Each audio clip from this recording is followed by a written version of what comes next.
국장님,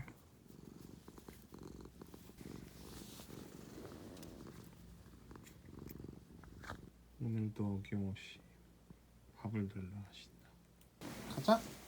밥 먹자.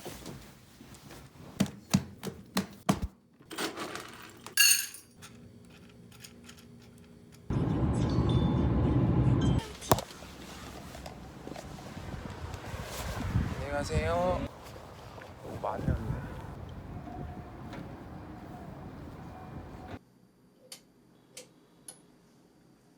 정경신 교수님의 네 번째 공판 준비기를 보고 왔습니다. 이번 공판은 417호 대법관실에서 열렸습니다. 150명 이상이 방청할 수 있는 커다란 법정이었는데 8시 50분쯤에 도착하니까 제가 2등이었습니다. 재판 방청은 피고가 누구냐에 따라서 조금씩 보안이 다릅니다. 이번 정 교수님의 4차 공판은 처음으로 가방 엑스레이 수색을 했습니다. 저는 크림빵이랑 바나나 우유를 압수당했어요. 귤도 압수당했습니다. 대법관실에 들어가면 의자 뒤에 기자석이라는 커다란 딱지가 붙어 있습니다. 일반 방청석은 앞쪽에 있고 기자석은 그 뒤에 4줄 정도 있습니다. 이렇게 기자석이 정해져 있는데 법원 경위가 임의로 기자에게 앞에 4줄을 배정하고 거꾸로 일반 방청객들을 그 뒤 기자석에 배석했습니다. 10시에 재판이 시작될 쯤 되니까 150석이나 되는 커다란 재판장이 거의 꽉 찼습니다. 기자가 대충 40명 오고 일반인이 100명 정도 온 것 같아요. 이번 재판은 시작부터 검사 측이 이의제기로 시작했습니다. 발언권이라든지 형식이나 절차도 없이 그냥 검사 측이 일어나서 지난 공판 진행에 대해 의견서를 말하겠다고 마이크를 잡습니다. 그러자 판사님이 그거 서면으로 받아서 다 읽어봤으니까 나중에 판사 측 입장으로 정리해서 답하겠다고 정중하게 말하시고 변호사 측 입장을 듣겠다고 하시자마자 검사 측에서 녹음을 하게 해달라고 요청합니다. 이때부터 계속 변호사 측은 마이크를 계속 잡았다 놨다 말할 타이밍을 못 잡습니다. 변호사가 뭔 말을 하려고 하면 바로 검찰 측에서 2-3명이 일어나서 마이크 잡고 똑같은 말을 계속합니다. 이게 얼마나 노골적으로 재판을 방해했냐면 20분을 이 똑같은 걸 계속했어요. 검사 측에서 왜 우리 말은 안 들어주고 변호인 측 말만 들어주느냐고 계속 항의했는데 그때까지 변호인 측은 막상 말 한마디도 못했습니다. 검사 1명이 일어나서 항의하면 판사님이 앉으라고 하고 그러면 또 검사 2명이 일어나서 항의합니다. 근데 이게 뭔가 웃긴 거예요. 검사가 일어날 때마다 사람들이 자기도 모르게 웃기 시작합니다. 재판에서 서면으로 의견서를 제출했으면 딱히 구두로 읽을 이유가 없습니다. 아니면 기자들 앞에서 따로 그걸 꼭 읽어야 하는 이유가 있었거나 판사님이 공판 기일로서 예단과 중립성에 대해 중요하게 생각한다고 결국 답을 하십니다. 드디어 변호인 측이 말하려고 하는데 또 검사 측에서 일어납니다. 웃음 참는 소리가 납니다.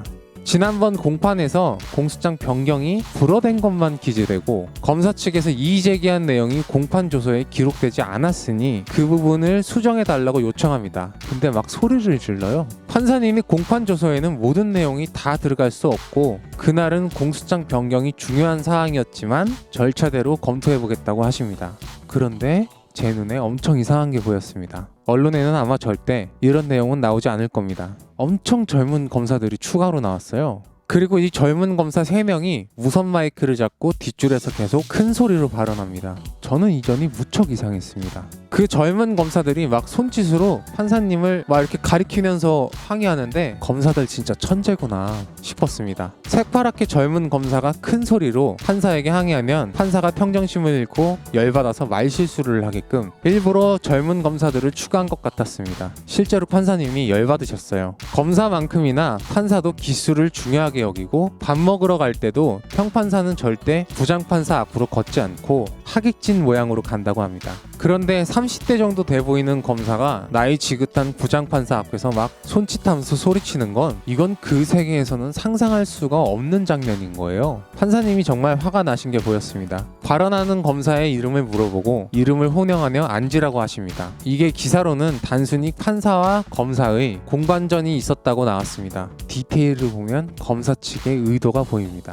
녹음을 하게 해달라고 한 뒤에 젊은 검사가 도발해서 판사가 평정심을 잃게 만들고 작은 말실수라도 나오면 검찰 일보에 바로 기사로 써서 재판부 기피 신청을 할 수 있게 하려는 것 같습니다. 송재건 판사는 고발도 당했어요. 시민단체에 의해서 3차 공판 때 공소장 변경 불허는 직권남용이라고 고발을 당했습니다. 이 고발은 서울중앙지검 검찰에 가 있습니다. 다행히 판사님이 평정심을 찾으시고 변호인 측 의견을 듣습니다. 두 개의 조서가 한 검사에게 한날 한시에 동일한 장소에서 쓰였다고 합니다. 조서가 시간이나 날짜가 잘못 쓰인 거면 증거 능력이 없는 거고, 한 검사가 동시에 두 명을 불러서 조서 두 개를 동시에 썼어도 증거 능력이 없다고 주장합니다. 그리고 조민 씨의 신용카드와 팀원이 관건 내용이 압수수색되었는데 이게 압수수색 영장이 확인이 안 된다고 합니다. 바로 검사 측에서 일어나서 영장 줬다고 소리를 지릅니다.